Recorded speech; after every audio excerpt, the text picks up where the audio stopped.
The dungeons were where you went to be forgotten. But the grand plaza of the Silver Peak Pack was where you went to be publicly broken. Clara Vance stood at the edge of the sprawling stone courtyard, her breath pluming in the sub-zero winter air like white smoke.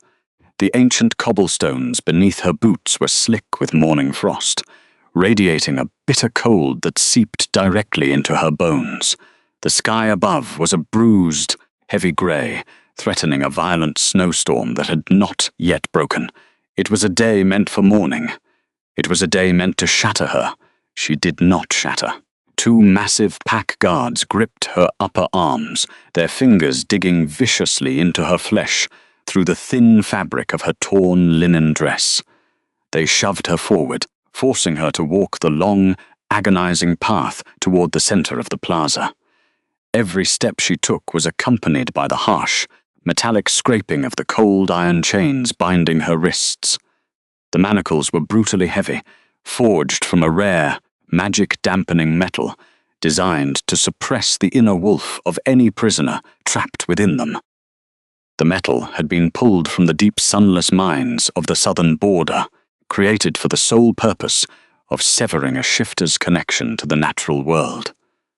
The iron was so frigid it burned against her skin, chafing her wrists until the raw tissue beneath threatened to bleed. The cuffs drained her energy. They left a hollow, echoing void in her chest, a place where her vibrant magic used to sing. She kept her shoulders pulled back. She kept her chin lifted. The bitter wind whipped her dark hair across her face, but she did not blink. She let the freezing gusts harden her resolve, turning her sorrow into unyielding ice. Hundreds of pack members lined the perimeter of the great square.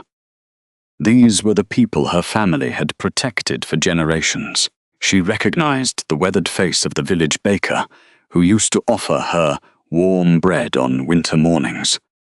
She saw the broad shoulders of the blacksmith who had once forged the hunting blades for her late father. Now they all averted their eyes. They stood in total, suffocating silence, their expressions guarded and unreadable, as they watched the last living heir of the Vance lineage being dragged through the dirt but like a common criminal. The sheer weight of their collective cowardice pressed down on her chest. Her inner wolf paced relentlessly behind her ribs, a phantom presence trapped by the dark iron, but the animal did not whimper. The beast bared her teeth in the dark, matching her human vessel's silent fury. At the far end of the plaza stood a raised stone dais, originally carved to serve as the sacred altar of the pack's founding ancestors. Standing at the very edge of the ancient platform was Ryan Sterling.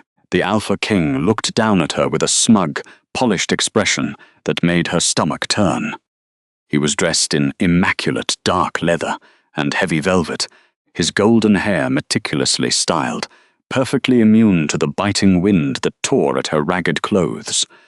He possessed the kind of sharp, symmetrical beauty that commanded modern boardrooms and political summits, but he lacked the heavy, primal gravity of true ancient leadership. He stood tall, projecting false authority over the crowd, his posture rigid with the desperate need to be seen as a supreme ruler. Clara stopped at the base of the stone steps.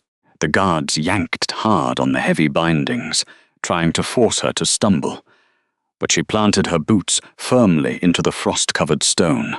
She absorbed the brutal pull with her core, her muscles trembling from the physical strain, but she remained upright. She looked up at the man who was supposed to be her fated mate, the man who was supposed to stand beside her and protect the sacred lands of her ancestors. He sneered. Ryan raised his hand, and the murmuring crowd instantly fell dead silent. His voice echoed across the open expanse, magically amplified to reach every ear in the frost-locked courtyard. He did not speak to her. He spoke to the audience, treating her as a mere prop in his grand political theatre. He declared that the old ways were dead. He announced that the Vance lineage had grown weak, stagnant, and unworthy of the massive territories they had hoarded for centuries. Clara tasted copper in the back of her mouth. She had bitten the inside of her cheek to stop herself from speaking. The accusations were a desperate fabrication. Her father, Donald Vance, had died defending the northern borders while the current king was safely hidden behind the heavily fortified walls of the inner keep. Donald had bled into the snowy earth to keep the pack safe, leaving his only daughter to inherit a massive estate and the loyalty of the old guard.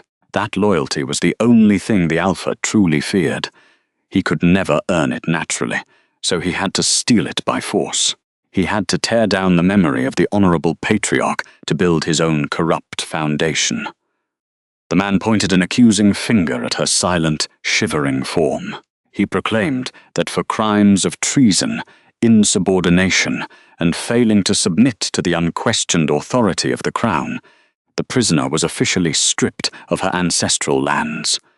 Every acre of the ancient pine forests, every hidden mountain spring, and every hunting ground that bore her family's crest was now seized by the state. The crowd gasped. A collective shock rippled through the frigid air. Stripping a founding family of their territory was an unprecedented act of cruelty. It was a systematic erasure of history.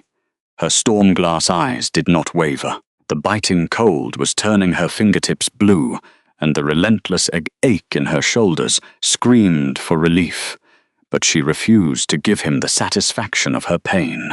She stared directly into his dark eyes, projecting an ocean of silent contempt. She knew exactly what this was. This was not about treason or security. This was about weakness. The man was terrified of a mate he could not control, a Luna who held more inherent respect in her pinky finger than he could ever command with an entire army. He waited for her to break. He stood on his elevated stage, watching her intently, waiting for the tears to fall. He expected her to collapse onto the frozen cobblestones, to beg for mercy, to plead for her family's legacy. She said nothing. Her absolute silence hung in the air like a heavy executioner's blade. It unsettled him deeply. She could see the micro-expression of frustration twitching at the corner of his jaw. The crowd was watching, waiting for the grand breakdown of the proud heir, but the woman in the torn dress simply stood there, beautiful the way a blade was beautiful, radiating a quiet, unbending dignity that made the ruler look small. The guards stepped closer, their massive hands dropping from her arms to grab the thick collar of her dress. They forced her forward, marching her up the first 3 stone steps of the dais.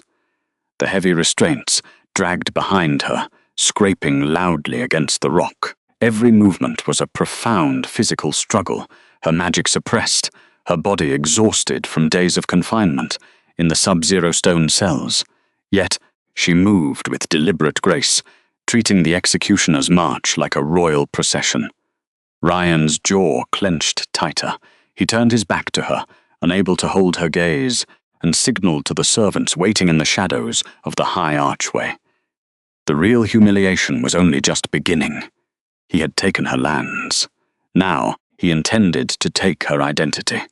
A heavy velvet curtain was pulled back from the center of the dais, revealing a massive object draped in dark canvas. The sovereign stepped up to the veiled monument, his chest puffed with arrogant pride. With a dramatic, sweeping gesture, he seized the fabric and ripped it away. The scent hit Clara before her eyes could even process the sight. It was the rich, earthy aroma of ancient cedar, mixed with the sharp tang of wild pine sap.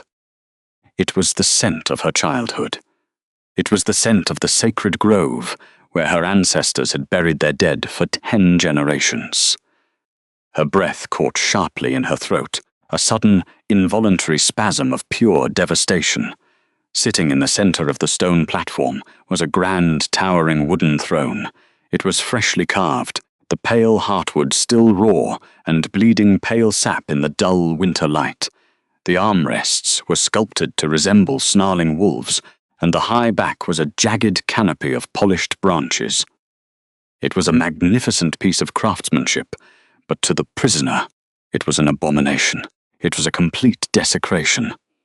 The king had sent his loggers into the heart of the Vance family grove. He had cut down the ancient trees that had shaded her father's grave to build a seat for his own vanity. Every jagged branch of the newly constructed seat seemed to mock her family's downfall. The pale heartwood gleamed under the bruised sky, stripped of its bark and its sacred purpose. The physical agony of the cold iron chains was nothing compared to the violent tearing sensation in her chest. The sacred wood had been stolen, butchered, and reshaped into a monument of her public shame. The throne of shame stood tall, a cruel testament to everything she had lost. She felt the sudden, crushing weight of a guard's boot against the back of her knees. The impact was brutal, designed to buckle her legs. She hit the frozen stone with a heavy thud, the shockwave rattling up her spine. The enforcers immediately shoved their weight onto her shoulders, pinning her securely to the ground. The cold dirt and frost bit into her bare knees. She was forced into a kneeling position, directly at the base of the newly built throne of shame. She did not bow her head. Even with the massive hands pressing her down, she locked her neck, keeping her face angled upward. The Alpha smiled, a cold, empty expression that did not reach his eyes. He stepped aside, extending his hand toward the arched doorway of the keep. The crowd shifted again, their collective breath hitching as a second figure emerged from the shadows. Beatrice Thorne walked into the biting light of the Grand Plaza. The woman moved with a deliberate, swaying elegance, her chin tilted upward in an imitation of royal grace. She was stunningly beautiful, with sharp features and calculating dark eyes, but there was a profound hollowness to her presence. She lacked the deep, instinctual warmth of a true pack mother. As she descended the stone steps toward the dais, her lips curled into a victorious, poisonous smirk. Clara's heart slammed against her ribs. Her inner wolf snarled violently against the iron suppression. Beatrice was not just walking to the new seat of power. She was wearing the sacred silver furs of the Vance family. The sacred mantle was a massive, sweeping cascade of shimmering silver furs, a relic passed down exclusively to the leading matriarch of the Vance lineage for over 300 years. It was supposed to be the true heir's birthright. It was the garment her mother had worn when she stood before the pack, the heavy fur that smelled of deep winter magic and ancestral power. Now, it was draped over the narrow shoulders of a manipulative status climber who had never bled a single drop for the safety of the people. Beneath the legendary pelt, the Mistress wore excessive, glittering jewels that violently clashed with the raw, natural aesthetic of the ancient wild. The fabric dragged across the rough stone, the pristine silver tips catching the pale light. Beatrice pulled the heavy furs tighter around herself, shivering slightly, completely unaccustomed to the raw chill of the northern winds. She did not belong in that cloak. The ancient magic woven into the pelt seemed to actively reject her, hanging awkwardly from her frame, but the visual message to the pack was undeniable. The ruler was not merely replacing his fated mate. He was giving her ancestral identity, her history, and her sacred birthright to his favored courtier. "Behold your new Luna!" Ryan's voice boomed over the courtyard, echoing off the high stone walls. He reached out, taking the woman by the hand and guiding her to the massive cedar throne. The Mistress sat down on the carved wood of the fallen grove. She arranged the stolen silver furs across her lap, her dark eyes locking onto the broken girl, kneeling in the dirt below her. Beatrice's smile was beautiful the way a winter frost is beautiful, cold, sharp, and designed to kill everything it touched. "A true Luna," the man continued, pacing in front of the platform, "must be a beacon of loyalty. She must support the crown without question. She must not harbor dangerous, archaic ideals that threaten the progress of our great territory. My chosen mate has shown absolute devotion to the modern future of this pack." Clara felt a slow, spidery pattern of ice spreading through her veins. It was the physical sensation of the fated-mate bond tearing under immense unnatural strain. The sacred thread woven between their souls was stretching, snapping, and bleeding out into the cold air. The king was systematically destroying the biological connection they shared, rejecting the absolute law of the universe in favor of a compliant, easily controlled puppet. The pain of the severing bond was catastrophic. It felt as though a frozen dagger was being dragged slowly through her ribs, scraping against her lungs. She could feel the ancient magic trying to repair the tear, only to be violently slashed open again by his public denouncement. She closed her eyes for a fraction of a second, forcing her breathing to remain slow and even. She focused entirely on the glacial temperature of the air entering her body. She focused on the searing bite of the thick manacles around her wrists. She used the external physical agony to drown out the internal psychological collapse. When she opened her eyes again, they were clear. They were storm-glass grey, completely devoid of tears. The newly crowned Luna leaned forward on the wooden seat, the stolen silver furs shifting around her neck. She looked down at the prisoner, her voice a sickly sweet melody, pitched low enough that only the immediate guards and the king could hear. "You look so tired, little wolf, so small. Did you really think holding on to the past would save you? The pack doesn't want an ancient relic. They want a queen who knows her place." Clara said nothing.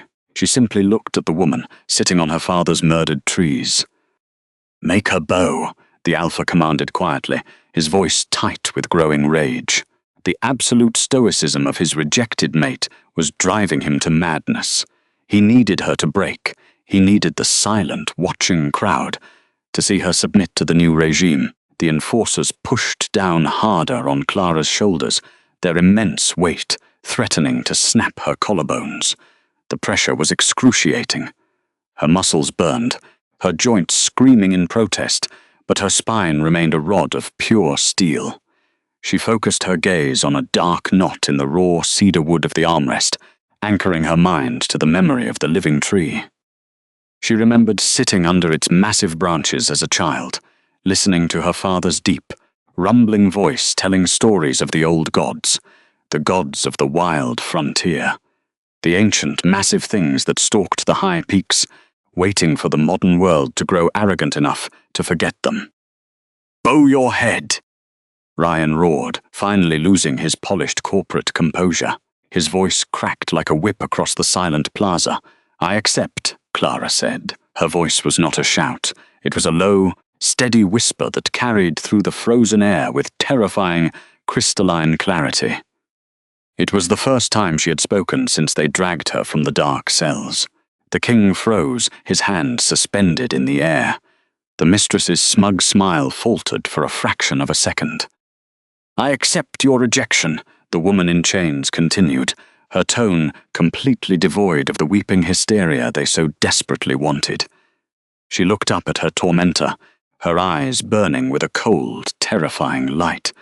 "I accept that you are exactly the man I always knew you were, and I accept that you will eventually have to answer for the wood you sit upon."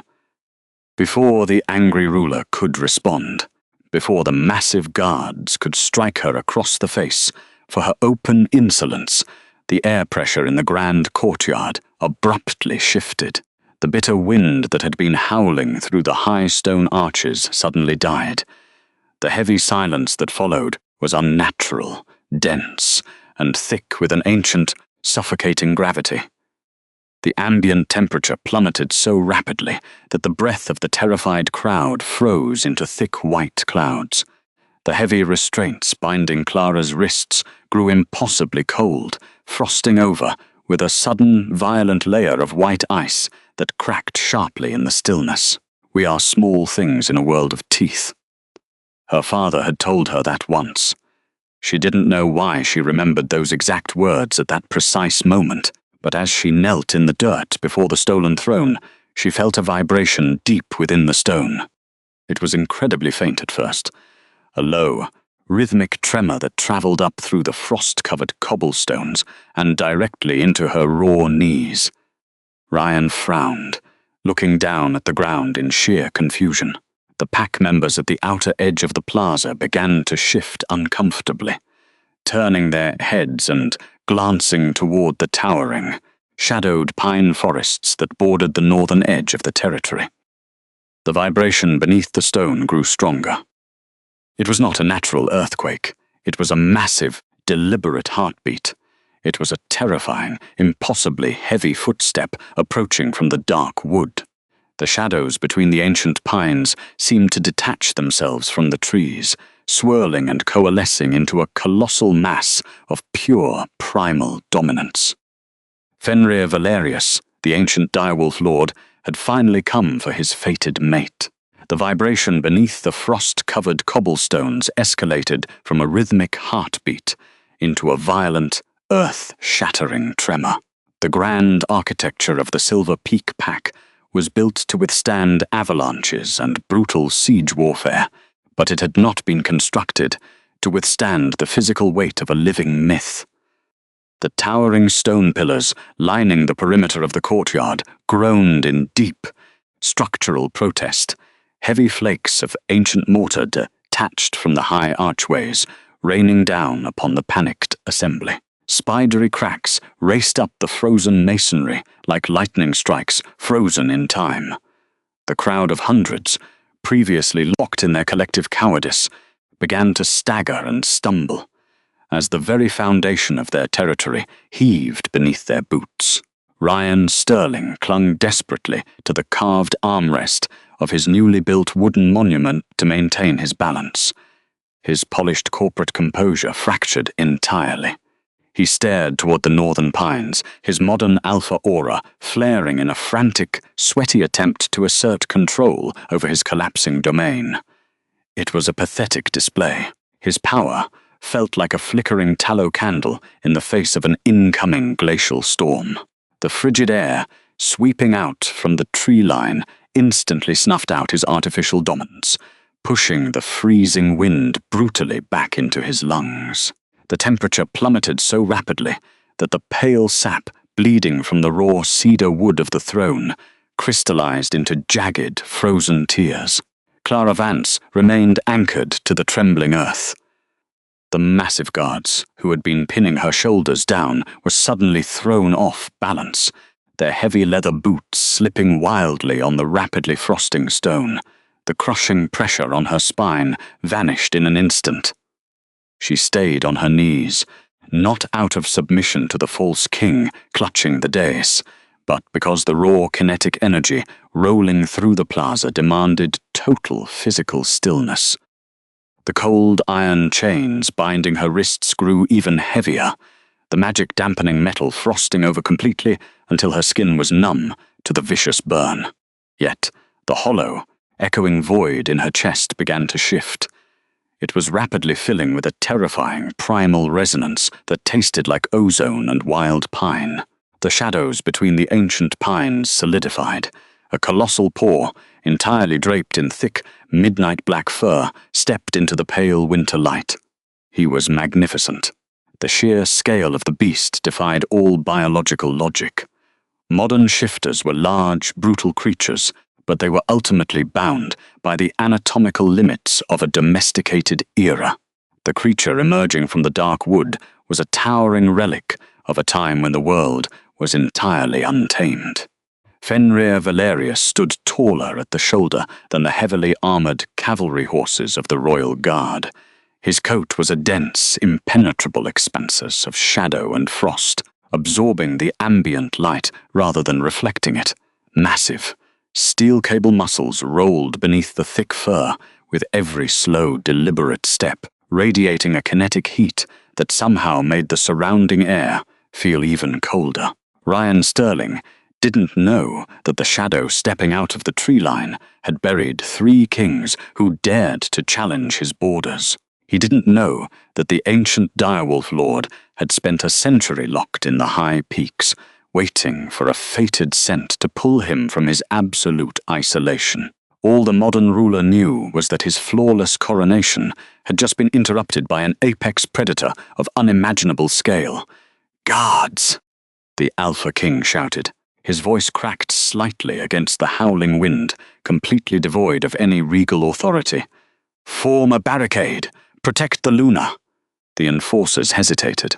The instinctual, paralyzing terror flooding their veins completely overrode their sworn loyalty to the crown.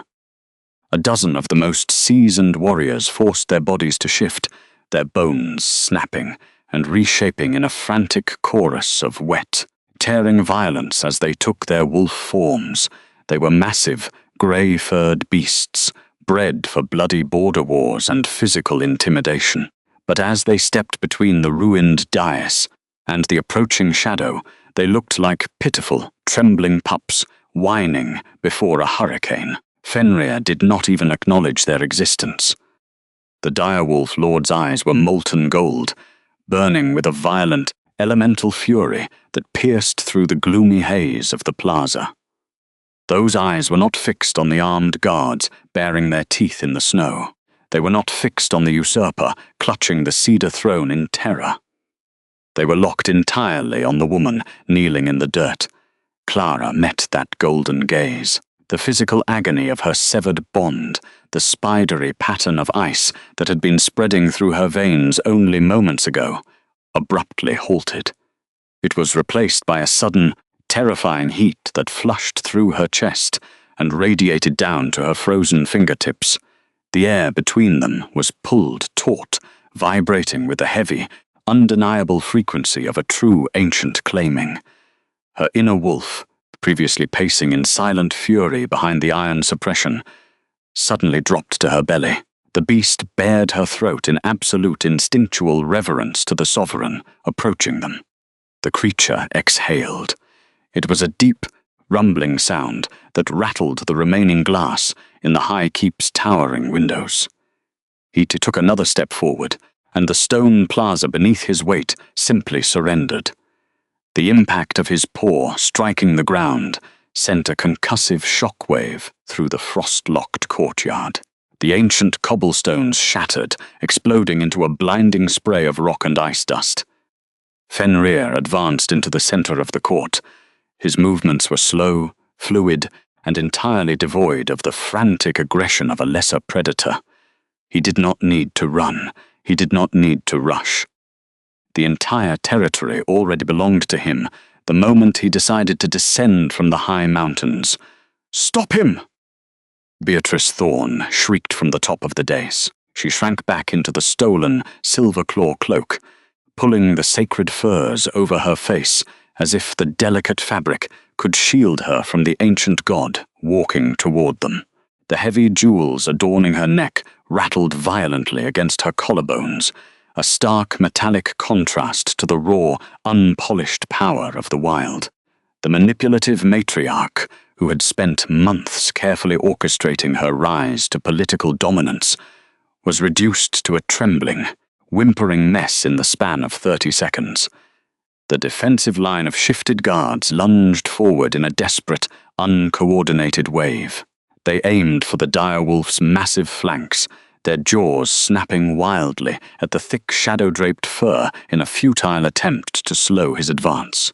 Fenrir did not break his stride. He did not bother to bite or claw. He simply unleashed his ancient alpha aura. It was not a magical spell. It was a physical, biological crush of pure supremacy. The air pressure in the Grand Plaza multiplied tenfold in a single fraction of a second. The attacking wolves were slammed violently into the frozen dirt mid-leap, their bodies pinned to the ground as if a mountain of iron had been dropped directly onto their spines. They whined pitifully, their bellies pressed flat against the stinging frost, completely unable to lift their heavy heads. The human crowd lining the edges of the square collapsed to their knees in synchronized terror, gasping for breath in the sudden, oxygen-starved air. Clara felt the immense weight of the aura, but it did not crush her. It washed over her like a heavy, protective blanket, shielding her from the bitter wind and the chaotic panic of the collapsing court. The cold iron chains burned viciously against her skin, struggling to maintain its suppression against the overwhelming proximity of her true, fated mate. The raw tissue beneath the heavy cuffs pulsed with a new, frantic rhythm. She could feel the ancient magic in her blood surging upward, rising to meet the call of the sovereign who had come to claim her. She did not need to cry out. She did not need to beg for rescue. Her silent endurance had already been answered by the mountain itself. The giant wolf reached the base of the raised stone platform. The dais had stood for centuries, serving as the sacred altar where generations of pack leaders had spoken their binding vows. Now, it was heavily polluted by the throne of shame and the corrupt ruler hiding behind it. Fenrir placed one monstrous paw on the first stone step. The thick slab of granite cracked instantly. It was a sharp gunshot sound that echoed violently off the high walls of the keep. He shifted his weight upward, dragging his massive claws across the pristine stone. The ancient granite groaned, buckled, and collapsed into a cascade of rubble under the sheer physical force of his relentless advance. Ryan Sterling drew his ceremonial sword. His hands were shaking so violently that the polished steel blade rattled loudly against its own ornate hilt. He stepped in front of his cowering mistress, trying desperately to project the image of a fearless, unyielding protector, but his biological scent betrayed him entirely.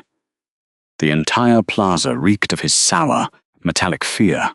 "You are violating treaty borders," the Alpha King yelled, his voice laced with desperate, high-pitched panic. "This is sovereign territory. You have no jurisdiction here." The Direwolf Lord paused on the ruined steps. He tilted his massive, shadow-wreathed head, his golden eyes finally shifting away from Clara, to look at the man holding the trembling sword. The giant beast let out a low, guttural sound that rumbled deep in his massive chest. It could only be described as a scoff. The creature's massive jaws parted, revealing rows of jagged teeth that were lethal in the way a drawn blade is lethal, sharp enough to snap the false king in half with a single effortless bite. An ancient law unspoken for 1,000 years grows teeth, my king.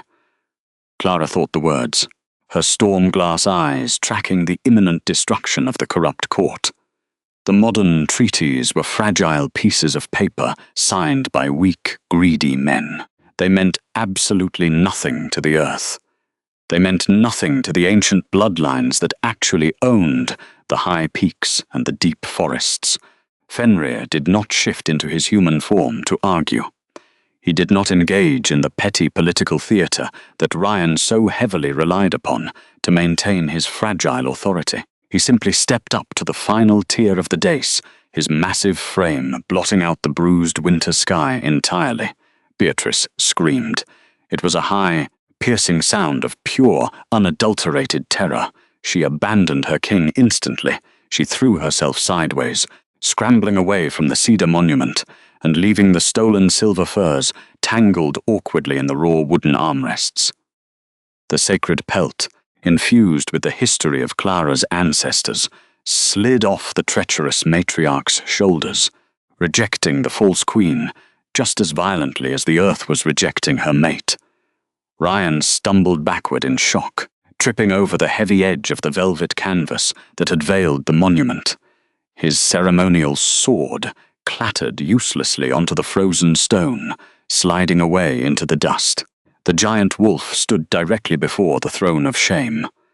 The grand wooden monument, carved from the sacred trees of Donald Vance's grave, looked pitifully small and fragile under the direwolf's towering shadow.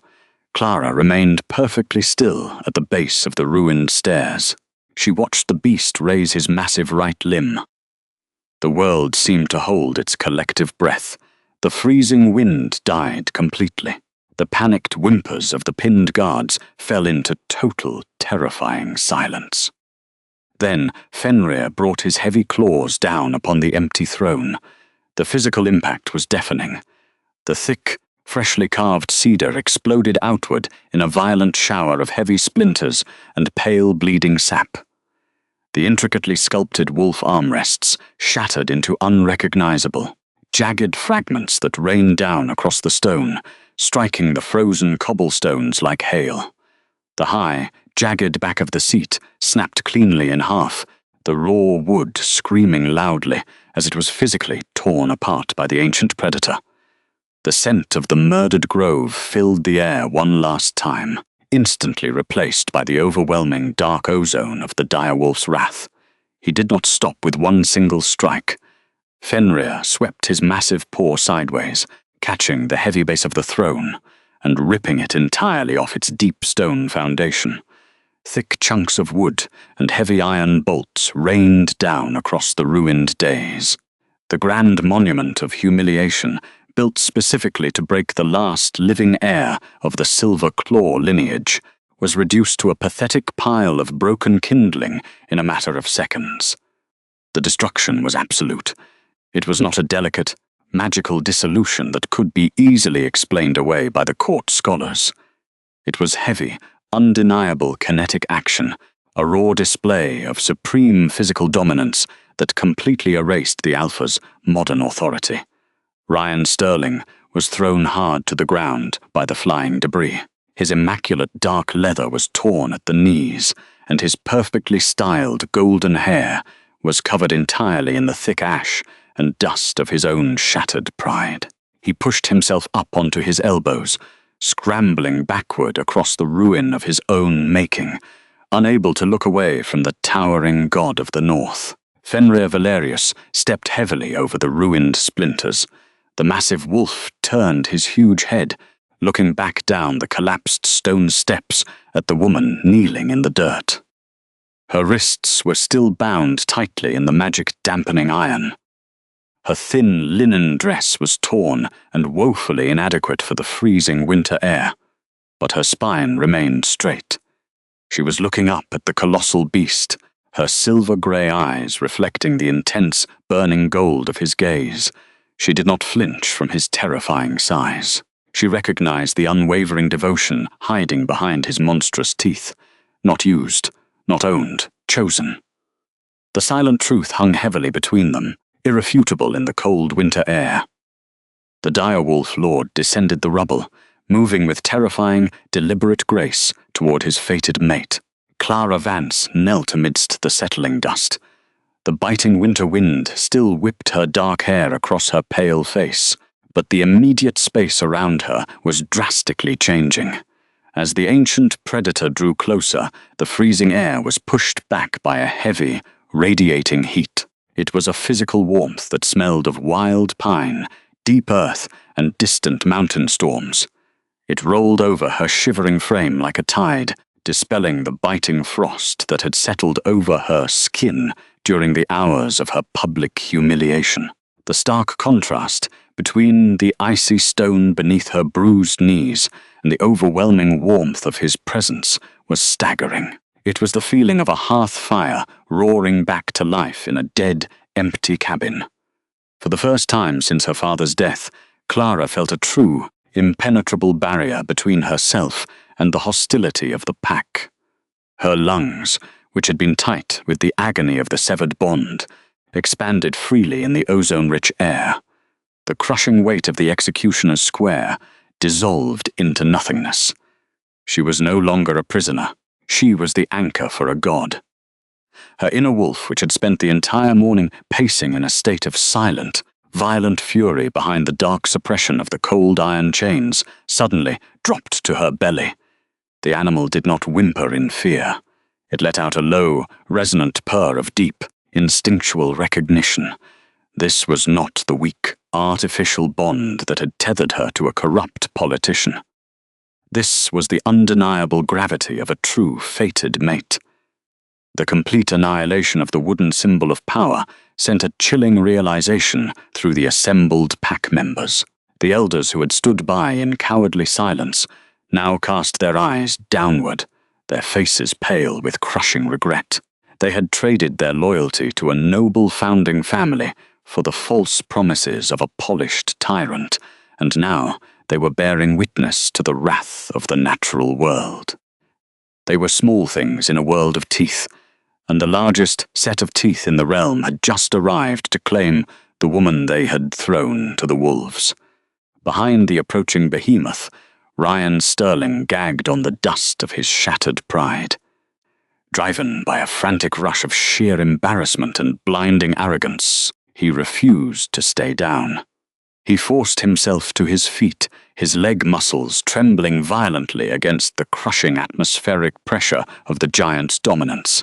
He could not accept that his carefully orchestrated ascension had been ruined in a matter of seconds. Instead of submitting to the superior alpha, the desperate man clung to the delusion of his own invincibility. He reached into the high leather collar of his boot and drew a long, curved hunting dagger. The blade was etched with modern silver runes, glowing with a faint, artificial blue light designed to paralyze rogue shifters. It was a coward's weapon, meant for executions in dark cells, not for honorable combat in the open air.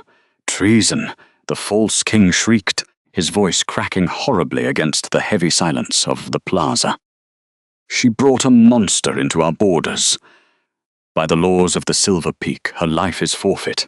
He lunged forward, his boots kicking up clouds of ash and crushed cedar, desperately trying to bypass the giant wolf and aim directly for the vulnerable woman kneeling in the dirt.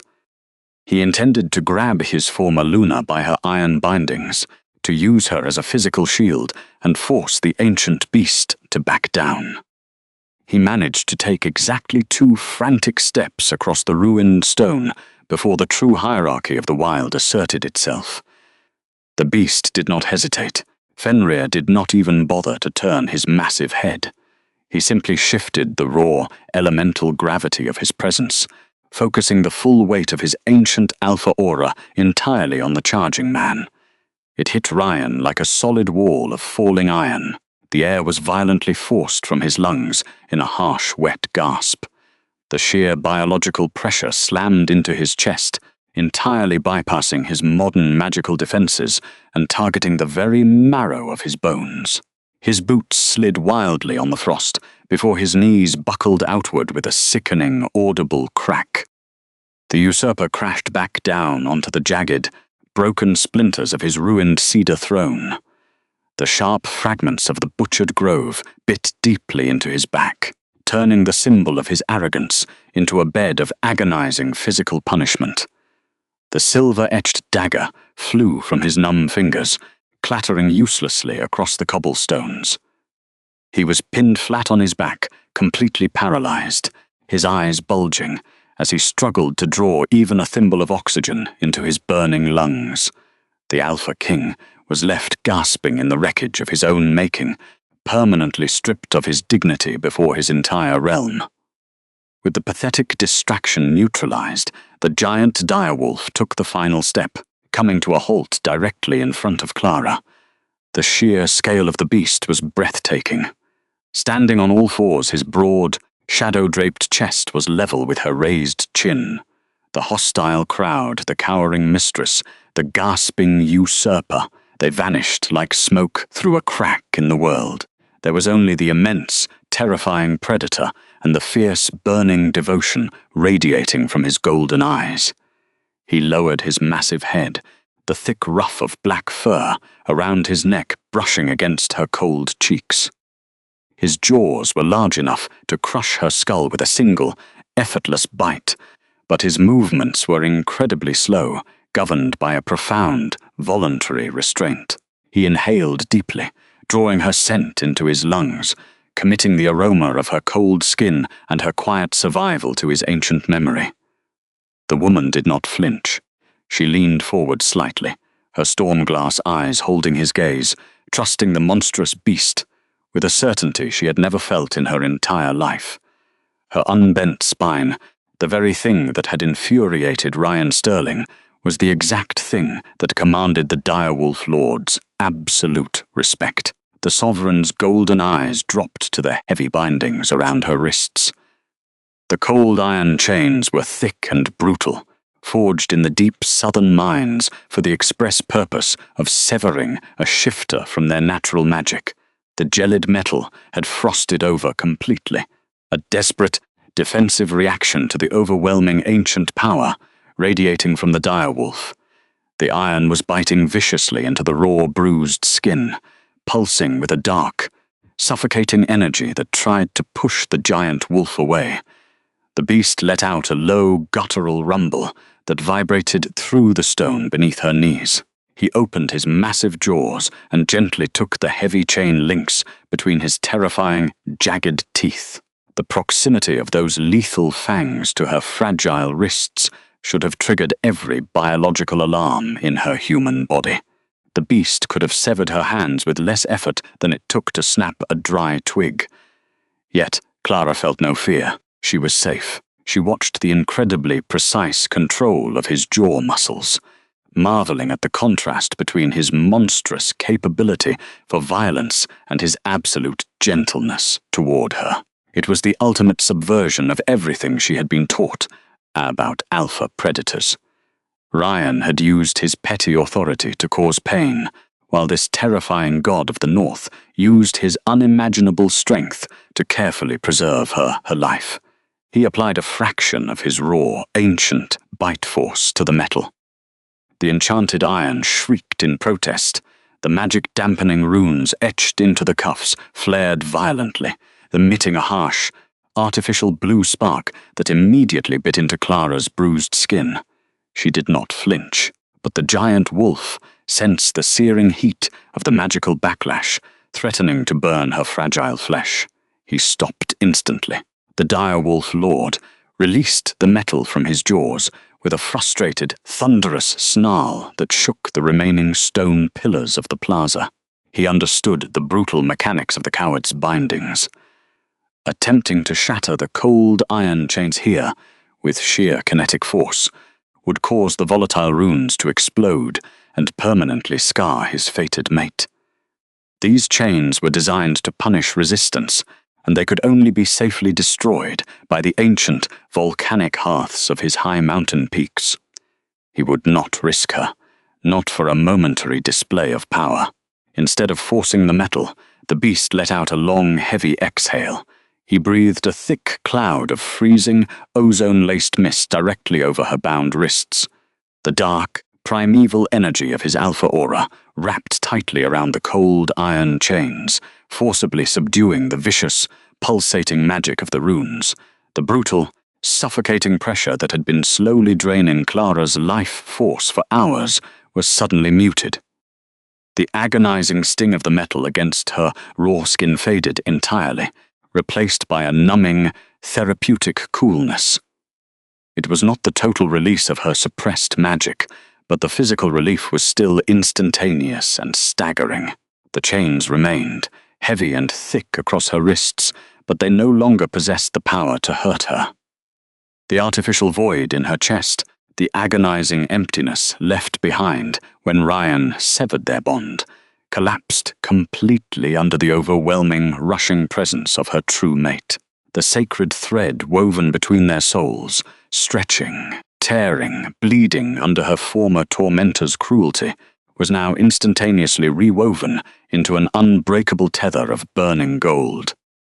She brought her bound, bruised hands to her chest, her fingers trembling as she took her first truly deep breath since she had been thrown into the dungeon. Fenrir stepped back to give her space. As she knelt there, recovering her strength, the dense shadows clinging to the giant wolf's thick fur began to swirl. The transformation was not the frantic, bone-snapping horror that modern shifters endured during a shift. It was a fluid, majestic display of pure dominance, a seamless manipulation of ancient earth magic and shadow. The colossal beast dissolved into a towering column of freezing mist and dark ozone, blocking out the pale winter light entirely. The mist parted. A man stood in the wolf's place. He was towering, built with the heavy, broad-shouldered muscularity of a legendary warlord. His hair was dark as a starless night, falling in unruly waves around a face that was sharp, aristocratic, and beautiful the way a blade was beautiful. He wore no iron crown, for his absolute authority was written into the very marrow of his bones. He was dressed in dark, heavy leathers and a massive, sweeping fur mantle made from the pelt of a mythical northern beast. His eyes remained the same striking, molten gold, a pair of burning embers cutting through the grey gloom of the plaza. The crowd let out a collective, muffled whimper of terror. The Direwolf Lord in his human form was somehow even more intimidating than the beast. He radiated a cold, lethal intelligence that promised absolute destruction to anyone who dared to challenge him. But he did not look at the packed assembly. He did not look at the bleeding king on the splintered wood. The ancient, all-powerful sovereign went down on one knee on the frozen cobblestones, lowering himself into the dirt, bringing his face level with the rejected Luna. He reached out with bare hands. His palms were warm, broad, and rough with centuries of battle calluses. He took her small, bound hands in his touch incredibly gentle, completely contrasting the terrifying violence he had just unleashed upon the court. His thumbs slowly traced the edges of the cold iron chains, careful not to aggravate the bruised skin beneath them. The residual cold of the metal vanished entirely under his warm, soothing touch.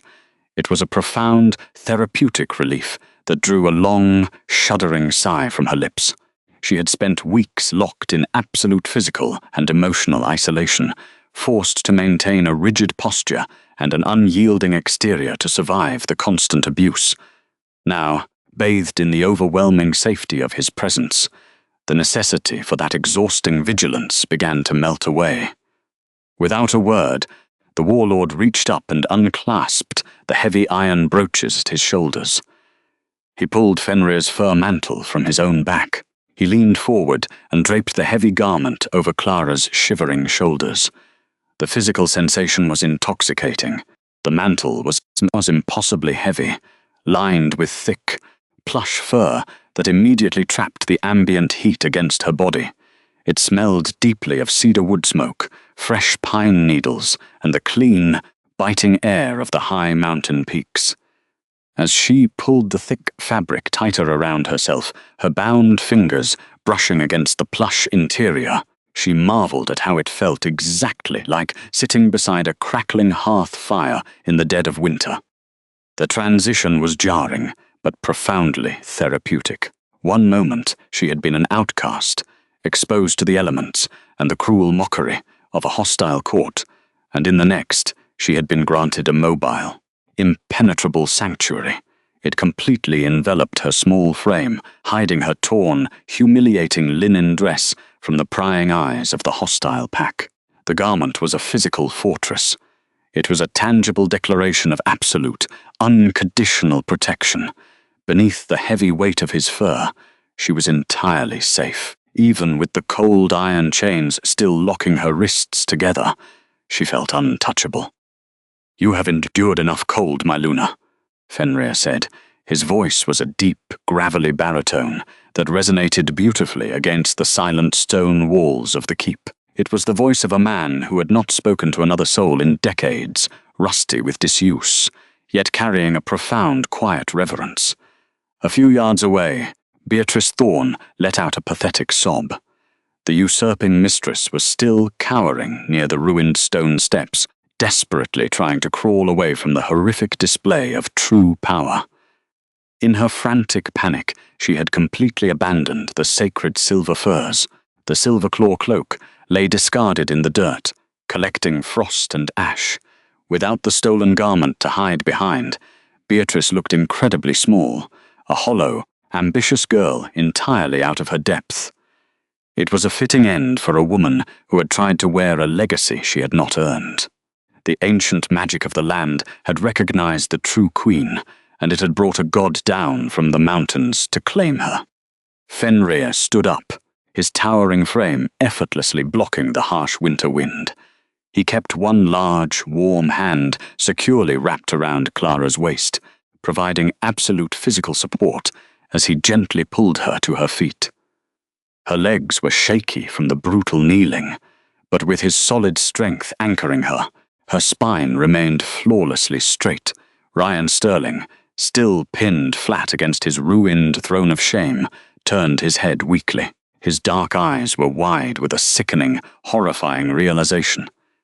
He had discarded a quiet, stoic girl to consolidate his local political power, entirely unaware that she carried a bloodline ancient enough to summon the old gods.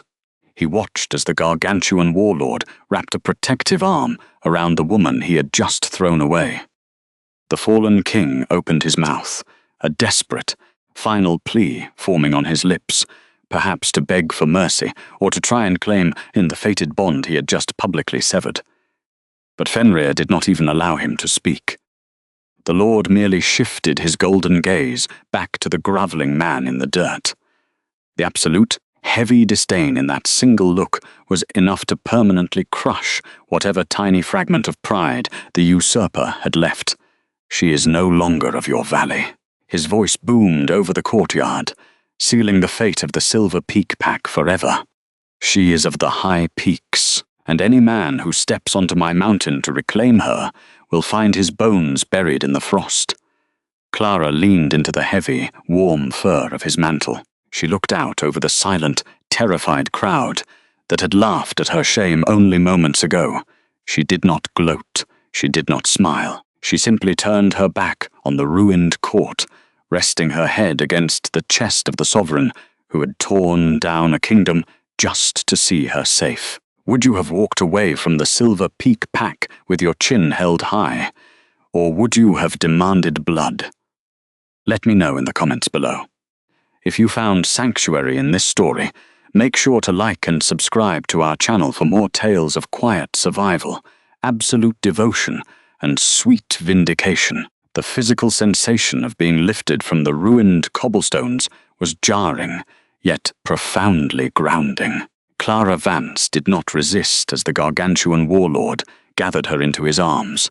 The transition from the biting, frozen dirt of the plaza to the solid, radiating heat of Fenrir Valerius's chest felt like crossing a threshold between two entirely different worlds.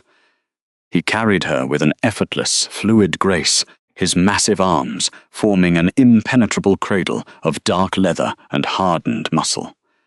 The heavy fur mantle he had draped over her shoulders swallowed her completely, creating a thick, insulating cocoon that trapped his cedar and wood smoke scent against her shivering skin.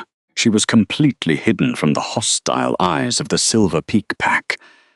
She did not look back at the shattered cedar throne. She did not look back at the cowering mistress, or the broken, gasping king bleeding in the dust. The domesticated, corrupt world that had tried to strip her of her dignity simply ceased to exist.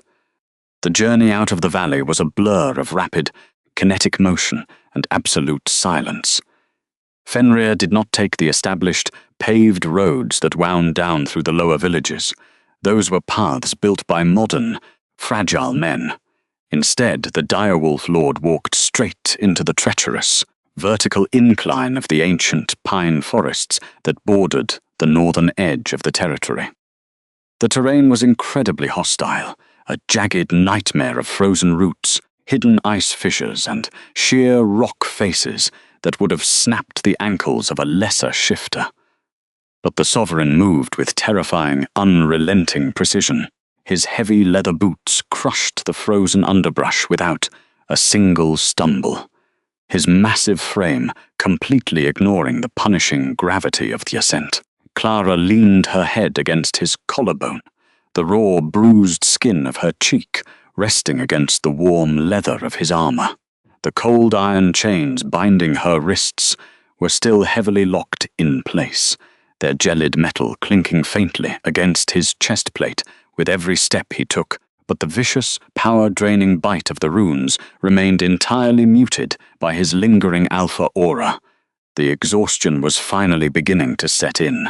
For weeks, she had been locked in a dark, sub-zero cell, forced to maintain a flawless mask of stoic defiance. She had poured every ounce of her remaining physical and psychological strength into surviving the public humiliation without shedding a single tear.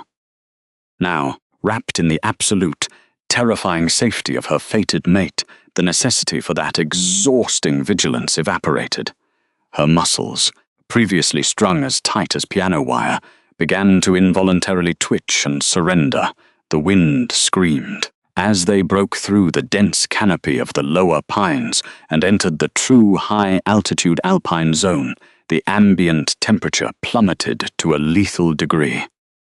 The bruised grey sky unleashed a violent snowstorm, hurling thick, heavy flakes of ice sideways across the jagged cliffs. It tore at the edges of the heavy fur mantle, desperate to steal the warmth locked within, but the ancient fabric did not yield. Fenrir did not falter. He simply lowered his chin, shielding her face from the biting squall, and walked straight through the heart of the storm. The elements themselves seemed to recognize his absolute authority, parting around his broad shoulders like water, breaking over a massive stone in a raging river. She closed her eyes, anchoring her drifting consciousness to the steady, hypnotic rhythm of his heartbeat. It was a slow, incredibly deep sound that vibrated directly through his ribs and into her own.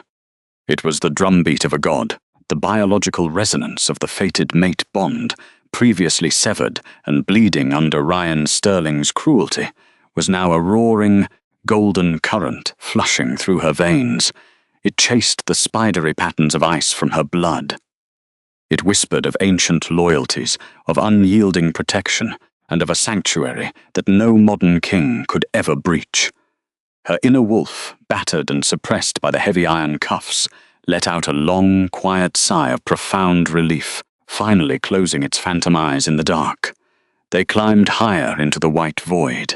The air grew perilously thin, carrying the sharp, metallic tang of deep frost and raw ozone. The familiar landmarks of her childhood, the distant hunting cabins, the lower river bends, vanished beneath the blanket of the storm, leaving only the sheer, unpolished brutality of the untamed peaks. Fenrir was carrying her into a domain where the modern treaties held absolutely no jurisdiction. This was the wild frontier. This was the roof of the world, where only the ancient bloodlines dared to build their hearths. "Rest, my Luna," the warlord murmured. His voice was a low, gravelly vibration that resonated beautifully against the howling wind. It was not a command. It was a gentle, protective offering, spoken by a man who possessed the physical strength to level a fortress, yet carefully modulated his tone, so as not to startle her. Clara did not answer verbally. She simply let out a long, shuddering exhale, allowing her heavy, iron-bound hands to rest flat against his chest, and sank into a deep, dreamless twilight. When her storm-glass eyes fluttered open again, the biting wind had completely disappeared. The violent roar of the alpine storm had been replaced by a profound, echoing silence, broken only by the sharp, rhythmic crackle of a massive fire. Clara blinked, her vision slowly adjusting to the dim, golden light of her new surroundings. She was no longer moving. She was lying on a sprawling, incredibly plush bed of dark wolf furs, her body still tightly cocooned within Fenrir's heavy mantle. She turned her head, wincing slightly as the stiff muscles in her neck protested the movement, and took in the architecture of Fenrir's mountain keep. It was breathtaking in its raw, unpolished scale. The chamber was not built from perfectly squared stones or held together by delicate mortar like the palaces of the lower valleys. It was carved directly into the living, obsidian heart of the mountain peak itself. The walls were jagged and dark, gleaming with thick veins of natural silver and deep earth minerals that caught the light of the fire. The ceasings soared impossibly high, vanishing into heavy shadows that smelled of dried herbs, raw cedar, and centuries of undisturbed peace. There were no tapestries. There were no fragile glass windows or ornate, velvet-draped furnishings. It was a primal, indestructible sanctuary designed to withstand the end of the world. At the center of the cavernous room was the geothermal hearth. It was a massive, circular pit carved deep into the floor, containing a roaring, contained inferno that seemed to pull its heat directly from the geothermal core of the mountain. The flames did not dance with the weak, flickering yellow light of a normal wood fire. They burned with a molten, violent orange intensity, radiating a heavy, baking warmth that pushed the intense heat of the room to a state of absolute, blissful comfort. The heat seeped into Clara's frozen bones, thawing the deep, lingering ache of the dungeon cells. Fenrir Valerius was kneeling at the edge of the fire pit. He had removed his heavy outer leathers, revealing a simple, dark tunic that stretched tight across the immense, corded muscles of his broad back and shoulders. The molten light of the flames painted his sharp, aristocratic profile in stark relief, highlighting the brutal, battle-hardened lines of his jaw and the fierce, burning gold of his eyes. He was holding a long, heavy iron rod directly into the hottest center of the coals, his face completely impassive against a heat that would have blistered the skin of a normal shifter. Clara shifted on the furs. The cold iron chains around her wrists clanked loudly against the stone floor, the sound sharp and offensive in the quiet sanctuary. The warlord turned instantly. He set the heating rod down on the stone edge of the hearth and crossed the room in 3 long, silent strides. He went down on one knee beside her resting place, his massive frame blocking out the shadows of the cavern. He did not hover or overwhelm her space. He maintained a respectful distance, his golden eyes scanning her pale face with deep, analytical intensity, assessing her physical state with the careful precision of a seasoned protector. "You are safe," Fenrir said quietly. The absolute certainty in his voice left no room for doubt.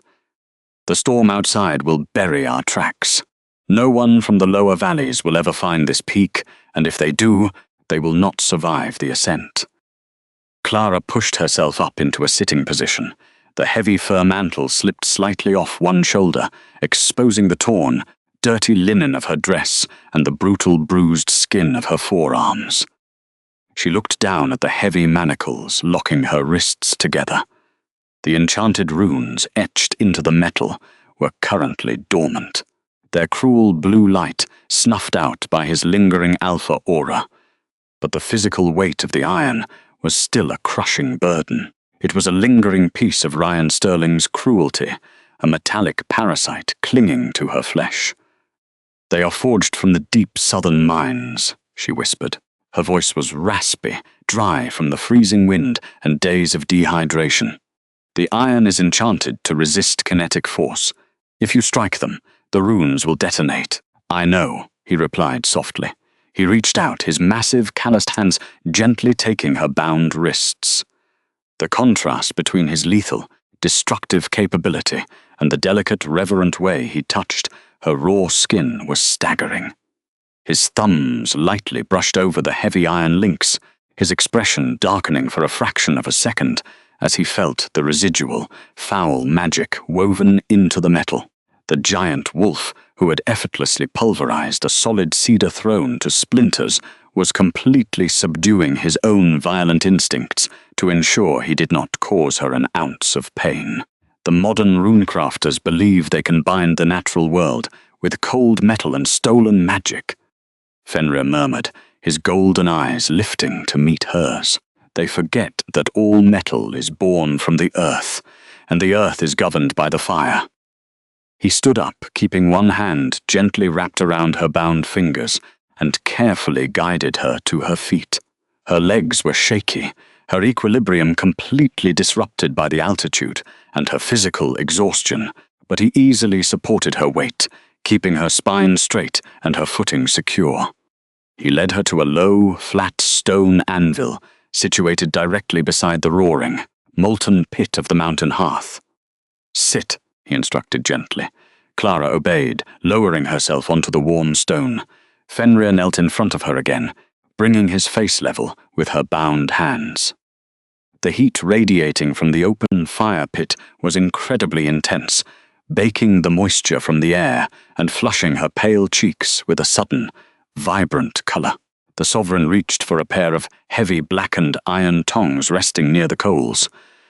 He did not pull the chains away from her body. Instead, he positioned her arms carefully, ensuring her bruised wrists were supported entirely by his own broad, heat-resistant palms, while the heavy central links of the manacles hovered over the anvil. "This will be warm, my Luna," he warned quietly, "but it will not burn you. I swear it," She looked at him, her silver eyes completely devoid of fear. She had spent the entire morning surrounded by men who had sworn to protect her, only to betray her for political gain. But this ancient, terrifying god of the wild had torn down a kingdom simply because she had been forced to kneel in the dirt. She did not flinch. She simply nodded, offering her bound hands to his absolute control. Fenrir used the heavy tongs to lift a glowing, molten white stone directly from the deepest, hottest core of the geothermal hearth. The rock was radiating a blistering, phenomenal heat, smoking heavily as it was pulled from the ashes. He moved with practiced, surgical precision. He brought the glowing stone down, pressing it directly against the heavy iron link connecting her two cuffs. The reaction was instantaneous and violent. The cold iron shrieked. It was a high, metallic sound of pure structural agony. The magic dampening runes etched into the metal instantly flared to life, glowing with a desperate, harsh blue light as they tried to fight off the invading heat. But the ancient, volcanic fire of the high peaks was infinitely older and vastly more powerful than the artificial enchantments of the southern mines. The blue light flickered, sputtered, and then began to violently boil. Clara held her breath. The intense heat around her wrists spiked dramatically, a wave of dry air washing over her raw skin, but just as he had promised, it did not burn her. Fenrir's massive hands remained firmly clamped around her wrists, acting as a physical and biological shield. His ancient alpha aura actively absorbed the volatile magical backlash, channeling the explosive energy of the dying runes directly into his own impenetrable flesh, so that she would not have to bear a single spark of the pain. The heavy iron link began to glow. It shifted from dull, gelid black to a deep, angry crimson, and finally to a brilliant molten orange. The dark magic woven into the metal simply burned away, reduced to thin wisps of foul-smelling smoke that were instantly sucked up into the cavernous ceiling. With a final, sharp crack, the structural integrity of the enchanted iron failed completely. The heavy chain snapped.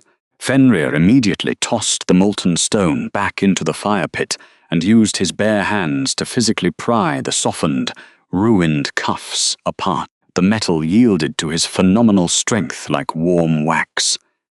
He pulled the broken manacles away from her wrists and let them drop.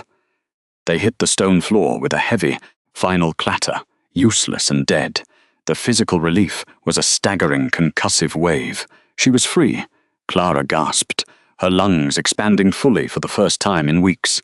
The hollow, echoing void in her chest instantly vanished. The suppression was gone. Her inner wolf, finally free from the suffocating darkness of the iron, let out a triumphant, echoing howl within her mind. Her natural magic, dormant and starved, came rushing back into her veins like a torrential river breaking through a frozen dam.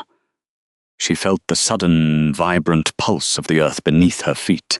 She felt the ancient, humming energy of the mountain stone, the deep roots of the pine forests, and the heavy electric charge of the winter storm raging outside. The sheer sensory overload of her returning power made her dizzy, but it was a magnificent, intoxicating vertigo. She brought her hands to her chest, her fingers trembling violently as the blood rushed back into her numbed fingertips. The skin around her wrists was an ugly landscape of deep purple bruises and raw, chaffed tissue, but they were free. Fenrir remained kneeling before her. He reached out, his massive hands carefully catching her trembling fingers. He did not speak. He simply lowered his head and pressed his mouth gently against the raw, bruised skin of her inner wrist. The touch was a brand of pure, safe fire. It was the ultimate, tactile validation of her survival. The fated mate bond, entirely unbound and fully recognized, flared between them, a sacred thread of burning gold that anchored her directly to the soul of the sovereign. He was a creature of unimaginable violence, a warlord capable of crushing stone and snapping bone with effortless ease. Yet he knelt before her in the ashes of the hearth, pressing gentle, reverent kisses to the scars of her captivity. He was actively, deliberately taming his own dangerous nature to offer her an absolute, unconditional sanctuary. Clara looked down at the dark hair of the Direwolf Lord bowed over her hands. The exhaustion was heavy, her body aching from the long abuse, but her spine was no longer rigid with defensive tension. The silence of the mountain keep was not the oppressive, mocking silence of the plaza. It was the deep, restorative quiet of a true home. She slowly slipped her fingers free from his grasp, reaching up to gently brush a stray lock of dark hair away from his sharp, aristocratic face. He leaned into the delicate touch, his golden eyes closing as he surrendered entirely to the quiet, unbending woman who had walked away from a kingdom without shedding a single tear. The deep, dreamless twilight of Fenrir's mountain keep eventually gave way to the pale, bruised light of the alpine morning. Clara Vance woke slowly, her consciousness swimming upward through layers of thick, insulating warmth. She did not open her eyes immediately. For the first time in weeks, she simply allowed herself to exist in the quiet dark, mapping the absence of pain, the heavy, suffocating pressure that had lived in her chest since she was thrown into the dungeon was completely gone. The agonizing, magic-dampening cold iron chains that had bound her wrists had vanished, replaced by the soft therapeutic friction of plush wolf furs. The spidery patterns of ice that had once paralyzed her veins were entirely melted away. In their place, a roaring, golden current of ancient magic flushed through her system, humming with the vibrant, primal frequency of the high peaks. She was alive. She was entirely whole.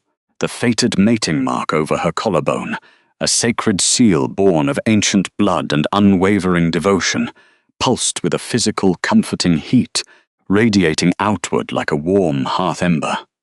Pressed gently against her skin, she turned her head against the heavy pelts. Her storm-glass eyes fluttered open to trace the jagged, obsidian walls of the cavernous sanctuary. The geothermal hearth at the center of the room was still burning with a violent, molten orange intensity. It cast long, dancing shadows across the indestructible stone, baking the air until it felt heavy and rich. The ambient heat was a perfect, soothing contrast to the frozen wasteland she had traversed to arrive here. The air smelled of dried mountain herbs, raw cedar, and the deep, comforting ozone of her fated mate. Every breath she drew filled her lungs with an absolute, undeniable safety. The silence was absolute, unbroken by the sneers or the mocking laughter that had haunted her in the lower valleys. This was a place of power, a fortress built by the earth itself, untouched by the petty politics of modern shifters. Fenrir Valerius was standing by the massive open archway of the keep. He was fully dressed in his dark, heavy leathers.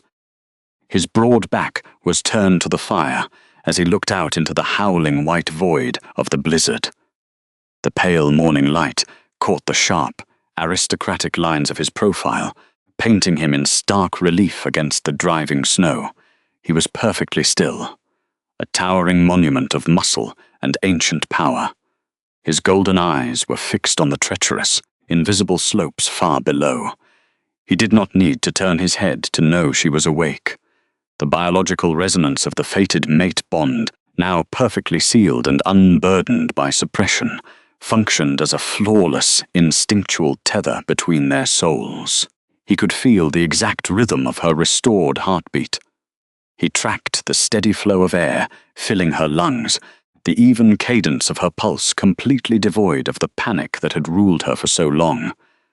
"The storm has not broken," the warlord murmured, his deep, gravelly baritone carried effortlessly over the crackle of the flames, vibrating deep within her chest. "But the mountain is restless." Clara pushed herself up into a sitting position.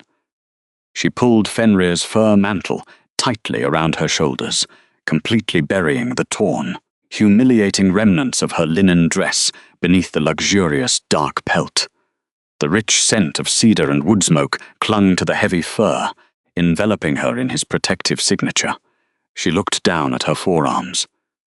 The ugly, purple bruises left by the cold iron chains were already fading. Her accelerated shifter healing was finally operating at its full, natural capacity.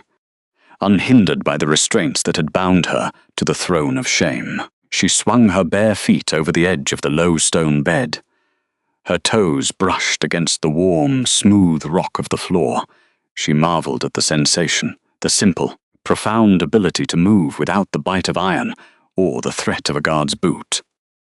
Restless, she repeated quietly, testing the strength of her own voice. It was no longer raspy and dry. It was clear and steady. Is it an avalanche? The Direwolf Lord slowly turned away from the archway. His expression was beautifully grim. His jaw was set with a hard, lethal edge that promised absolute destruction. No, the stone does not tremble for the weather. It trembles because fools are trying to climb it. A sudden, sharp spike of adrenaline hit Clara's bloodstream, but it was not accompanied by the familiar, suffocating terror of her captivity. Her inner wolf, fully restored and basking in the absolute security of the sovereign's domain, merely lifted its head and bared its teeth in quiet anticipation. Ryan Sterling had survived the physical devastation of the Grand Plaza. He had survived the total collapse of his newly built cedar throne. But his blinding, narcissistic arrogance was a terminal disease. The modern Alpha King, stripped of his dignity and humiliated before his entire pack, could not fathom the concept of ultimate defeat. Driven to madness by his bruised ego and the loss of the woman he viewed as a political asset, he had gathered his remaining loyalists and marched directly into the jaws of death. He was trying to reclaim her. He brought an army to a mountain of glass, Fenrir stated. His golden eyes narrowed with dark amusement, catching the firelight from the hearth. They are freezing, they are dying on the ice fissures. Yet, the false king drags them upward. Clara stood up. Her legs were completely steady. The exhaustion that had plagued her in the lower valley had evaporated like mist in the morning sun. She walked slowly toward the center of the room, the heavy fur mantle sweeping majestically across the stone floor behind her. She stopped near the roaring geothermal pit, letting the baking heat flush across her pale cheeks. She looked at the giant man who had torn down a kingdom simply to see her safe. She did not ask him to hide her. She did not ask him to fight her battles while she cowered in the shadows of the keep. She was the last living heir of the Vance lineage, and she would meet her past with an unbent spine. Donald Vance had raised her to stand firm in the face of tyranny, and she would not dishonor his memory by hiding from a broken man. "Let them come," she said. Fenrir's eyes flashed with a sudden, intense burst of pride. He crossed the cavern in 3 long strides, his heavy boots making no sound on the stone. He stopped just inches before her. He reached out, his massive, calloused hand gently cupping the curve of her jaw. His thumb traced the line of her cheekbone with absolute, terrifying reverence. The pads of his fingers were scorching hot, a physical testament to the raw, ancient power thrumming beneath his skin. He recognized the silent, unbreakable steel within her. She was not a fragile thing to be locked away. She was his equal. "Walk with me, my Luna," he whispered. Side by side, they turned toward the massive archway. As they stepped out of the protective warmth of the cavern and onto the exposed, jagged precipice of the high peak, the violent blizzard immediately parted around them. The freezing wind screamed across the black stone, tearing at the edges of her heavy mantle, but Fenrir's overwhelming alpha aura acted as an impenetrable kinetic shield. The air pressure around them was heavily stabilized, creating a localized pocket of calm amidst the raging white chaos of the altitude. She did not shiver. The heat of the mating mark against her collarbone flared, anchoring her to the towering beast at her right. They stood at the edge of the sheer cliff, looking down the treacherous, winding pass that led to the lower valleys. The drop was staggering, a dizzying plunge into white oblivion. The world below was a churning vortex of ice and fury, entirely unwelcoming to anyone lacking the ancient blood of the North. 10 minutes later, the first figures emerged from the blinding snow. It was a pathetic, agonizing sight. The elite guards of the Silver Peak Pack, men who had once shoved Clara into the dirt with ruthless efficiency, were now reduced to crawling, whimpering shadows.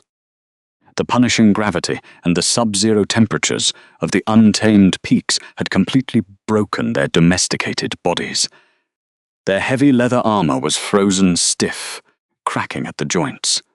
Their faces were mottled with severe frostbite, and their lips stained a sickening, oxygen-starved blue. They were dragging themselves over the jagged obsidian ridges, their modern magical defenses entirely useless against the raw, elemental hostility of the ancient world. Their inner wolves were beaten, silenced by the oppressive chill. And at the center of the miserable procession was Ryan Sterling. The usurper looked nothing like the polished, immaculate courtly ruler who had sneered at her from the top of the dais. His golden hair was plastered to his skull by frozen sweat and melting ice. The immaculate velvet garments he had worn to his own coronation were shredded into filthy ribbons.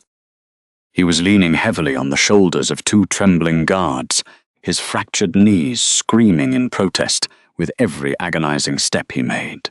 The physical kinetic shockwave from Fenrir's aura the day before had shattered the bones in his legs.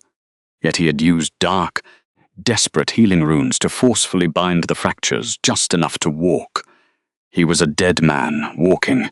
He was destroying his own biology out of pure, venomous spite. His desperate need to possess and control was eating him alive from within. Ryan lifted his head, his dark eyes squinting through the driving snow. When he saw the two figures standing at the top of the precipice, a grotesque, manic snarl twisted his frozen face. "There!" the broken man screamed. His voice cracked horribly against the wind, sounding thin and pathetic in the vast expanse of the peaks. "Caesar! Slay the beast and drag the traitor back to the cells." The remaining guards hesitated. They looked up at the towering, gargantuan silhouette of the Direwolf Lord standing on the high ledge. Fenrir Valerius was not shifted into his monstrous wolf form, but the sheer, radiating pressure of his human presence was somehow even more terrifying. He looked beautiful the way a blade was beautiful, radiating a calm, lethal intelligence that promised immediate annihilation. The guards could feel the ancient, volcanic heat bleeding off his broad shoulders, melting the snowflakes before they even touched his dark hair. They remembered the absolute destruction of the wooden throne. They remembered the deafening sound of the splintering cedar and the physical weight of his dominance pinning them to the cobblestones. None of them drew their weapons. They simply dropped to their knees in the deep snow, shivering violently. Their inner wolves whimpered in absolute biological surrender. They would not fight a god cohorts. Ryan shrieked, striking the nearest kneeling man across the back of the head with a trembling fist. "I am your alpha. I command you to attack." Clara looked down at the screaming, frantic usurper. She felt absolutely nothing. The righteous fury that had sustained her through the public rejection had burned itself out, leaving behind a cold, unshakable clarity. This man was not a leader. He was a parasite. He had stolen her ancestral cedar groves. He had paraded his manipulative mistress, Beatrice Thorne, in her mother's sacred silver claw cloak, and he had severed their fated bond in an attempt to break her spirit. But as he stood there, shivering and screaming at a mountain that did not care about him, she realized exactly how remarkably small he truly was. He was a boy playing king, standing in the shadow of a true sovereign. Fenrir stepped forward, placing himself slightly ahead of Clara, though he did not block her view. He looked down at the miserable expedition with eyes like molten gold. The air around him spiked in heat, the latent fire radiating from his massive frame, pushing the blizzard back another dozen yards. "You bring the stench of the lower valleys to my hearth," the warlord stated. His voice did not require magical amplification to cut through the blizzard. It was the voice of the mountain itself, heavy, ancient, and absolute. "She is my property," Ryan gasped, clutching his ribs as the thin air burned his lungs. He tried to project his modern alpha aura, trying desperately to impose his will upon the wild frontier. It manifested as a pathetic, sputtering blue light that was instantly swallowed by the storm. "By the laws of the Silver Peak, her life belongs to the crown. You cannot steal what is mine." Clara did not flinch. She simply watched him. She did not offer him a single tear, nor a single word of justification. She stood tall, wrapped in the protective scent of wood smoke, letting his manic desperation echo uselessly into the void. "Not used, not owned," Fenrir rumbled, the sound vibrating through the black stone beneath their boots. Chosen. The Direwolf Lord did not draw a weapon. He did not leap down into the snow to tear the pathetic man apart with his bare hands. The ancient sovereign understood that a physical execution was too brief, too merciful for a tyrant who had built his entire identity on the public humiliation of others. To truly destroy a man like Ryan Sterling, one had to dismantle the very foundation of his unearned pride. To tear down the throne of shame built on her humiliation, he had already shattered the wood. Now he would shatter the man. Fenrir raised his bare right hand. The air pressure in the mountain pass instantly multiplied 100-fold. The screaming wind abruptly died, sucked into a terrifying, unnatural vacuum. The heavy, dark ozone of the ancient predator flooded the ridge, pressing down on the frozen intruders with the kinetic weight of a collapsing star. The kneeling guards collapsed onto their bellies, burying their faces in the snow, entirely paralyzed by the supreme dominance of the true god of the north. They could not breathe. They could not move. Ryan Sterling choked. The false king grabbed his own throat, his eyes bulging wide as the biological suppression slammed directly into his chest. He was forced down onto his ruined, fractured knees, the ice biting viciously into his torn skin. The dark healing runes binding his legs flared bright red, then violently fizzled out, leaving him to bear the full agonizing weight of his shattered bones. The Alpha, spark in a modern shifter, is a fragile, manufactured thing, Fenrir said slowly. His golden eyes burned a hole through the usurper's skull.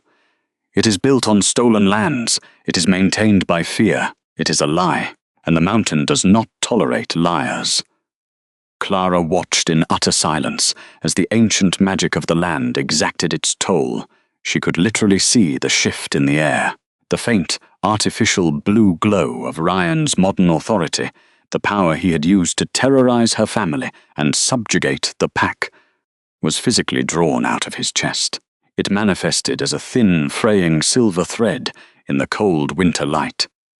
It was the biological anchor of his leadership, the very essence of his rank. Fenrir slowly closed his raised fist.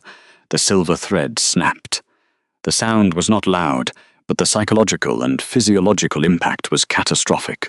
Ryan Sterling let out a high, agonizing scream that tore his vocal cords to bloody ribbons. The false king collapsed forward into the deep snow, his body violently convulsing as his inner wolf was irrevocably crushed by the superior predator. The magical extraction was complete. He was stripped of his speed, his strength, and his command. In the span of 3 seconds, the man who had ordered the destruction of the Vance ancestral groves was reduced to a hollow, shivering omega, forever exiled from the pack hierarchy. The throne of shame he had tried to build within his own soul was turned to ash. The total loss of his status hit Ryan like a physical blow. He lay in the frost, gasping pathetically, coughing up a spray of dark blood that stained the pristine white snow. He looked up at the towering ledge, his dark eyes wide with the horrifying realization of his inescapable ruin. He had lost everything. He had lost his throne, his magic, and the unwavering loyalty of his men. Beatrice Thorne would not want him now. No one would. He was nothing. "Your crown is dust," Fenrir declared. his voice ringing with an unshakable, chilling finality. Your title is erased. You will crawl back down this mountain, and you will walk into the frozen wastes beyond the borders. If you ever show your face since in the territories of the Silver Peak again, the earth itself will swallow you whole. The Direwolf Lord lowered his hand. He shifted his golden gaze to the paralyzed guards still pressing their faces into the snow. The terrible, crushing pressure of his aura lifted just enough to allow them to breathe. "Drag your broken dog back to the lowlands and leave my sight," the warlord commanded. The surviving men scrambled backward, their movements frantic and clumsy in their desperate haste to obey. They did not look at Ryan with respect. They looked at him with profound, naked disgust. Two of the largest guards grabbed the weeping, ruined Omega by the collar of his shredded velvet tunic, dragging him unceremoniously across the sharp ice. Ryan sobbed, a pathetic, high-pitched sound of total despair, but his former subordinates offered him no mercy. They hauled him away from the obsidian keep, their dark silhouettes rapidly fading into the thick white veil of the retreating storm. They left a trail of blood and humiliation in their wake. Clara stood perfectly still at the edge of the precipice. She watched the shadows of her past disappear forever into the frozen wilderness. The man who had forced her to kneel in the dirt in cold iron chains was gone, erased from the world of power by a sovereign who truly understood the weight of a crown. She had not needed to raise a hand. Her silence and her survival had been the ultimate weapons. Then the weather broke. It did not happen slowly. The ancient magic of the high peaks, satisfied with the execution of true justice, immediately released its violent grip on the atmosphere. The heavy, bruised grey clouds overhead split open, pulling back to reveal a sky of piercing, flawless cerulean blue. The blinding winter sun spilled over the jagged ridges, striking the obsidian walls of the keep and lighting the stone with a brilliant liquid fire. The abrupt absence of the screaming wind left a profound, ringing silence in its wake. The newfound warmth washed over Clara's face, illuminating the vast, sprawling expanse of the lower valleys. From this supreme vantage point, she could see everything. She could see the dark, ancient canopy of the northern pine forests. She could see the winding, silver ribbon of the river that cut through the heart of her ancestral lands. She could even see the distant, microscopic grey stones of the Grand Plaza, where her torment had begun just 24 hours ago. It all looked so remarkably small from up here. The petty political squabbles, the fragile alliances, the manipulative mistresses and their stolen silver furs. They were nothing but dust settling at the bottom of a grand, untouchable basin. She felt Fenrir step up close behind her. The massive warlord did not crowd her, but he stood close enough that the radiating heat of his body seeped through the heavy fur mantle draped across her shoulders, merging seamlessly with the glowing ember of the mating mark on her collarbone. He reached down, his large, rough hand gently enveloping her own, his fingers interlocked with hers, sealing the fated bond with a quiet, undeniable finality. The rough calluses of his palm were a silent promise of fierce protection. "The lands of the Vance lineage are no longer stolen," he murmured, his deep voice vibrating warmly against her ear. "The valley is leaderless. The elders will look to the high peaks for guidance. They will look to the true queen they foolishly threw away." Clara squeezed his hand. She looked down at the thriving ancient cedar groves dotting the edge of the river below. The trees that had shaded her father's grave were still standing tall, untouched by the woodcutters, their deep roots anchored securely in the cold earth. Donald Vance's memory had not been erased. It had been avenged. The throne built on her shame was splinters, and the man who sat upon it was a ghost fading into the frost. She leaned her head back, resting it against the solid, immovable chest of the giant beast who had saved her. She closed her eyes, inhaling the deep, clean scent of pine, wood smoke, and pure freedom. She had survived the dungeons. She had survived the bitter frost of the plaza. And she had walked away with a crown far heavier and far more ancient than anything the lower valleys could ever offer. She was entirely safe. "I do not want to rule them, Fenrir," she said softly, her voice filled with a profound, peaceful certainty. "I only want to protect what is ours." The Direwolf Lord wrapped his other arm around her waist, pulling her securely against his chest. He pressed his face into her dark hair, his golden eyes watching the sunlight slowly thaw the frozen kingdom below.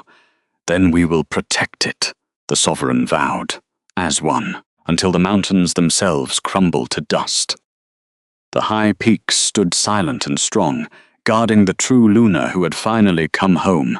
The ruins of the old regime still lie scattered in the Grand Plaza, a lasting reminder of the day a god walked down from the mountain to claim his fated mate. If you believe that true dignity can never be broken, and that the best revenge is surviving to wear a heavier crown, please leave a comment sharing your thoughts. Subscribe to our sanctuary to ensure you never miss the next chapter of quiet survival, unyielding devotion, and sweet vindication.